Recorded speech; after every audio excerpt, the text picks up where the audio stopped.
नमस्कार। तो आज आम जानिबा एक सुंदर स्टोरी तो नुह सत कथा बस चरित्र बदली ना मानक जहाँ विषय लिखाई ना सठिक भाव में दिखाही ठीक अच्छे। तो कहारी को सेमती आम आक्षेप कर कहवा ना चलतु स्टार्ट करवा।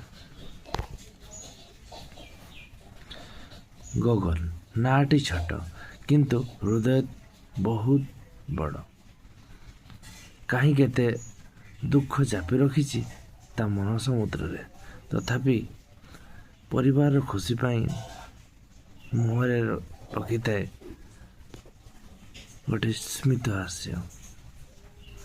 पिलाटी बेलू गगन थिला विचक्षण और गणित मेधावी छात्र।